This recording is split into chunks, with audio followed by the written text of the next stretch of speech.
This is Rodney. He's one of my Parkinson's patients that had DBS surgery, and I'm going to let him actually talk here for a few minutes. Why don't you just tell everybody kind of about your Parkinson's disease, when it started, about your first symptoms, and some of the medicines that you tried while I'm getting this hooked up. Hello? Hear me okay? I'm Rod Stroh. I still work for North Dakota Rural Water Systems in Bismarck as the main office. I get to work out of my home office. That really helps my Parkinson's and everything, so I'm still working. First one of the symptoms, I had a tremor in my right hand about 1997. For close to 20 years, I guess I've had my Parkinson's now. About year 2000, I had diagnosed, I had Parkinson's disease. And let's see, what else can I say? What was the first medicine they started you on? Remember? Yeah, the first medicine was I started out on carbidopa, levodopa, which is Cinnamon. And but they started me out in a slow release tablet. So I was taking 50 to 1,000. 100 or 250, 200s. 200 was the levodopa. Yeah. But anyway, I was getting up to when I had my surgery, I was up to over 1,000 milligrams of that.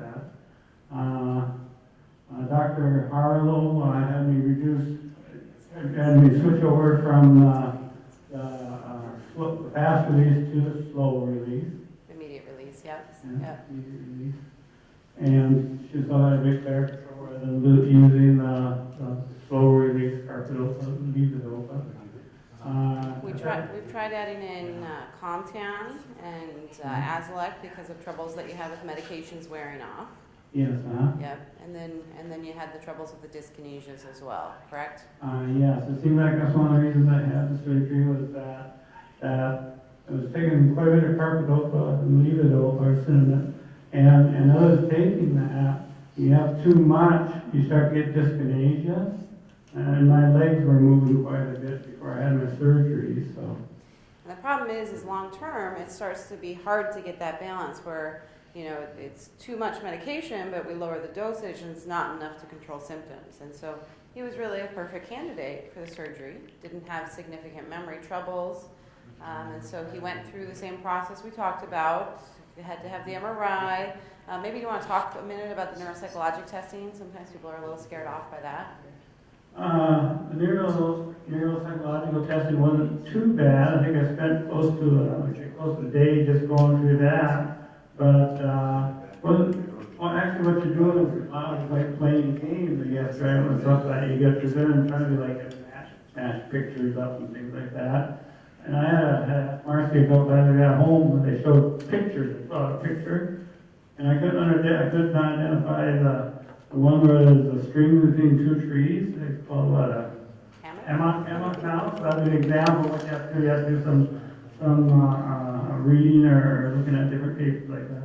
Probably the one that goofed me up the most, I guess, was there was a test in there where you had to, they kept changing the rules on what they were showing you. So I completely goofed up on that, I don't know why, but that's the hardest one I took that there. Rest of them aren't that bad, something to be scared of. And you have a helper that's helping you there all the time, so it's not too bad to take that at all. Yeah.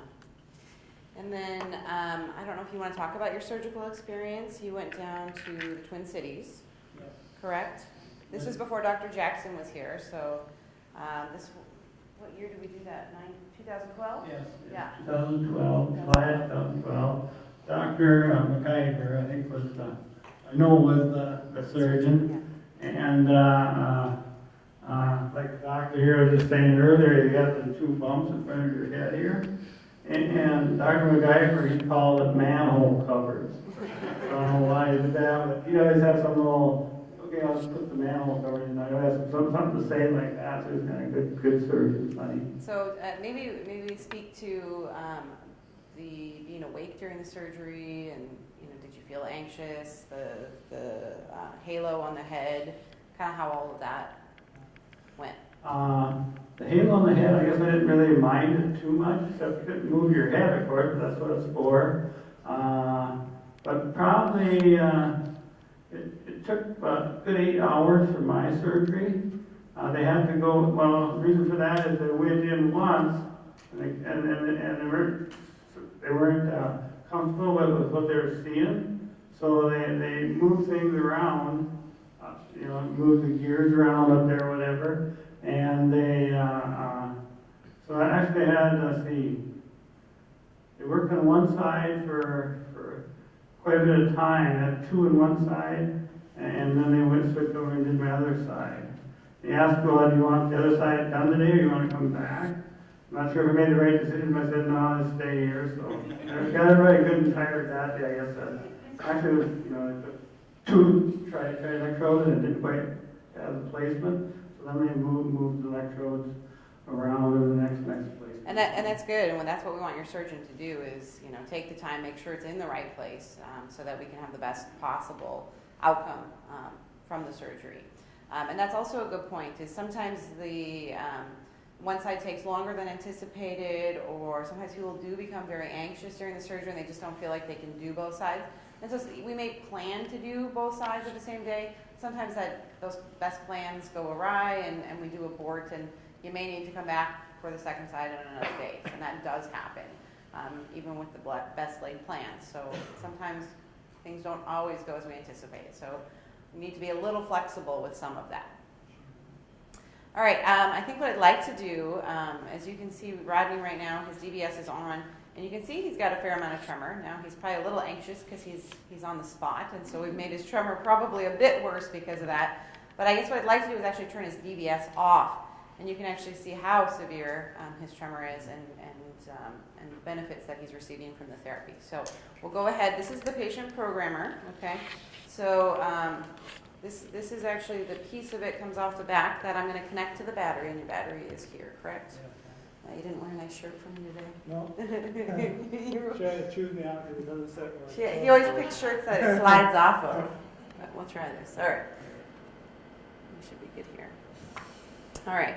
And so this is actually the device that I do all of the programming from. So this will take a second here to connect. What would you say has been the best thing about the DBS for you? Probably the best thing for me was the meds I'm taking. I'm way down by about 200 in the levodopa, 200 milligrams per day, 250, so that's not too bad. Taking a half a pill of the cinnamon, also a half a pill of Artine right now, and a little bit of Anol, I guess. That's the 3 that I'm taking. Well, I'm not shaking worse here yet, but before I tried taking this off earlier, and I shut mine off. Uh-huh. My own programmer. Uh-huh. It was much worse. Okay, maybe we should take this out of your hand here. Now you hit what? Yeah, here, let me turn this off and we'll just put this down. I need more hands. Do you want to just hold this for me? That'd be great. Sorry.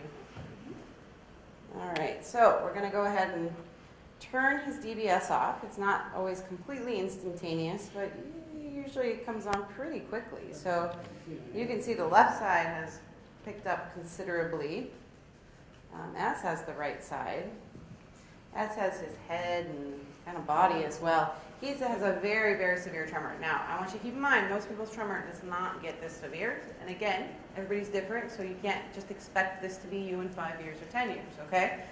This is Rodney's Parkinson's. And why don't you go ahead and lift your arms up for me? Sometimes my jaw really goes down too, my whole jaw. Yeah, and you do have a significant jaw component. He also has quite a bit of tremor with his hands outstretched, and go ahead and touch my finger. But it actually kind of calms down a bit with activity. It's still there, clearly, but yeah. not as quite as bad and disabling as this is clearly disabling for him. Can you tap for me, Big? And so you can see he's got fairly small, the tremor really kind of impedes those movements as well, but he clearly is not very large. Go ahead and tap with the left hand for me as well. You can see that there as well, like it's pretty small. Open and close for me. And again, kind of stutters down, doesn't open all the time. Same thing with the right hand. And over and back for me.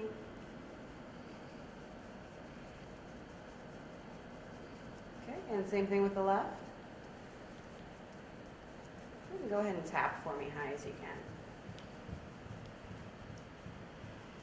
You can see the same thing, those movements get smaller. Okay, and tap with the left. All right, I'm not going to torture him much longer. We're going to turn him back on. Now that you know what he looked like without, now, and you have taken medications today, correct? So this is what he looks like with his medications, okay? Would look even worse without medications. And now you can see actually the instantaneous, go ahead and put your hands back on your lap, change in that tremor. It's really remarkable. I mean, he still has some. We haven't fully eliminated his tremor, but it's a major difference. Okay. Now I want you to go ahead and tap again for me. Shake the hand out for me. Okay. All right. Now go ahead and tap.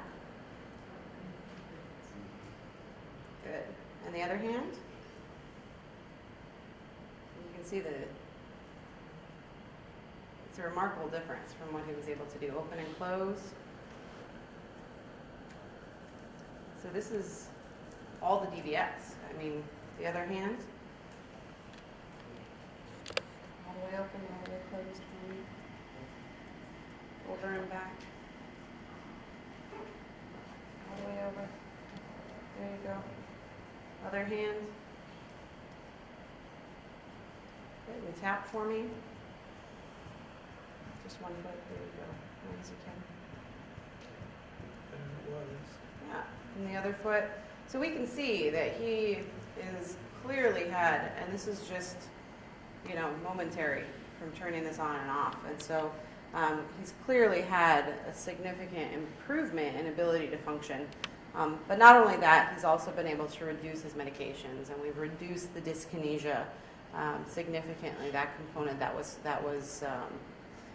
impeding his control. Oops. Yeah, I guess I'm happy to be working, still working. So I never, actually, for my job, I never took any time off my job on vacation, sick leave. I used up all my sick leave. So that's a good question for you. Do you think if you had not had this surgery that you would still be working today? Probably not, the way things are looking. Yeah. And so this has allowed him to continue to work, which he has wanted to do. So I think this is really remarkable. No, I think it's a bit complex. Although Dr. Jackson. We'll try to put the lead in a place where you won't want to continue to work. They missed the spot. Did you want to come here really quickly and I can show you this real quick before I turn him out? This is what the interleaving looks like, yeah. So he's kind of got a really special DBS where we've actually got kind of two electrodes on each side going. And so you can click on it and they're just different programs. And that's what it looks like. So, yeah. So does anybody have any questions for Rodney about his experience with DBS? And was it painful when she shut that off? No, it wasn't painful. Just shaking. It's hard to put up with the shaking, too much. But no, there was no pain involved. No. so some people get a little bit of a buzz when we turn the DBS on and off. Specifically, the people that have DBS for essential tremor, where the target's the thalamus, tend to have more of that. But some people with Parkinson's disease sometimes will get a little bit of a jolt too. For most people, it's not too bothersome though. And usually it's like a little sensory thing that goes away within a few seconds. How many times do you have to go back and get readjusted? Would you repeat the I question? started out first year with, I meet with Dr. Harlow here once a month. I think we're up to once every 3 months now, so something like that. So Rodney took a little bit more time adjusting because we're trying to get this tremor controlled, and so that's why he has that special interleaving that I had mentioned that we don't do for a lot of patients, but he's had quite a bit of benefit with. And so he's probably taking a little bit more adjustment to kind of get him to a baseline than most patients. Most patients within about 3 sessions we're usually getting pretty close. Over how much Usually I see him most people about once a month. Yeah.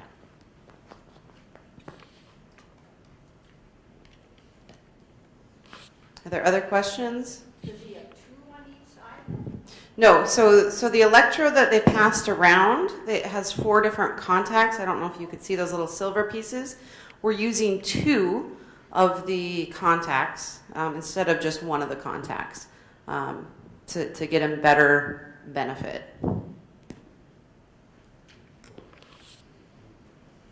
Yeah, so the lead actually has more than one contact. So those silver, these are all contacts. And so even if I don't get it in the perfect spot or the surgeon doesn't, they're able to program around that usually by activating one of these contacts with the programmer and changing things around. So there's still quite a bit of variability even after the lead is placed that they can kind of fine tune it because everyone's a little bit different and the placement may or may not be perfect. So we try our best in the OR to get it exactly where we want it, but then there's also some wiggle room, if you will, for the program. Right, and so my goal is to try to get you functioning as best we can with the least amount of side effects, and sometimes that requires changing things and blocking certain aspects of the electrode. I guess with me personally, see, there's no problem.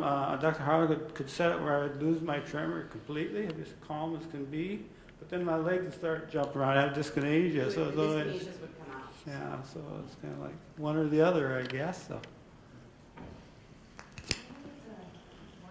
Any comments from the spouse?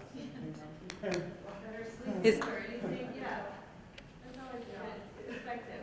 Yeah. I don't worry about hitting me anymore. Yeah, it's always important. What changed for you, do you think? I was also like, he started not being able to drive anymore because of his dyskinesia, and then he was able to drive again, so that was nice. So it took the chauffeur job away from you? What's a dyskinesia? Dyskinesia are the wiggly movements, the Michael J. Fox, more like the dance-like movements, okay? So tremor is going to be the rhythmic, the constant shaking. It's predictable, where the next movement's going to go. The dyskinesia is when you see Michael J. Fox, when he's wiggling around and he's moving around. And the treatment for those things are two different, completely really opposite of each other.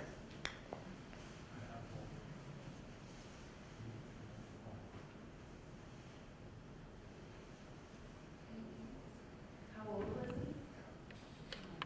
How old were you when you got implanted? 60 years old. I'm 62 now, so yeah. What's the oldest patient you've implanted? In the 70s, like 74 or so. Yeah, I think the oldest patient I've sent for implant before you got here was, we did implant a gentleman in his 80s with for essential tremor that had a very, very severe tremor.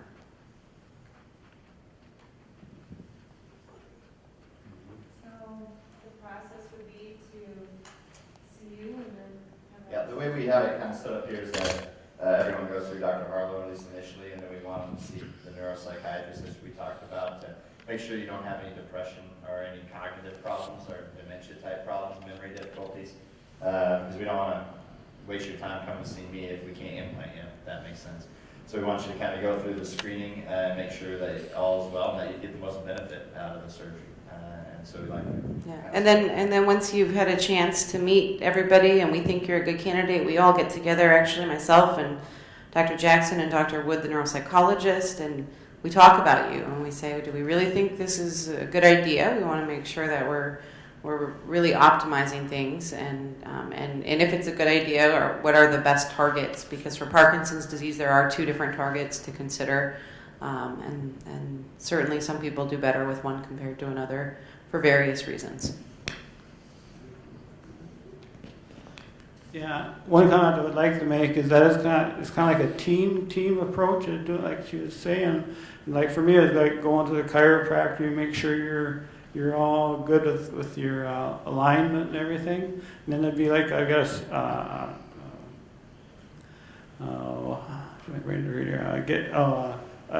someone else mentioned that he's got the CPAP machine. And also, I'm on that now too. I work with a speech or a sleep specialist anyway. So, and who else? But there's a team approach anyway. A number of people that have made me healthier. So. Have you seen the physical therapist? I've seen both physical and speech therapists. And they're part of our team too. Yes, yep.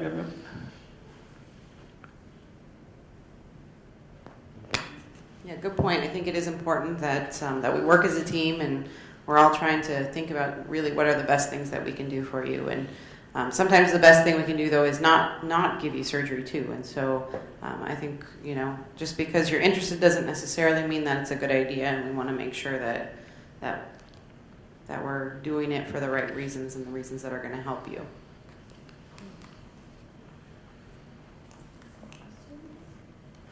I'm going to have Anne from the Parkinson's Foundation come up and say hello. Hello, everyone. I greeted you when you came in. I'm with the National Parkinson's Foundation, and we wanted to thank you all for coming. We're very excited to be working with Medtronic. We're really, they've been great partners for us. So thank you so much for coming. I just want to give a round of applause to Dr. Harlow, Dr. Jackson, and Ms. Rose for coming. Please drive carefully. Promise me, you'll drive carefully. Thank you so much for coming.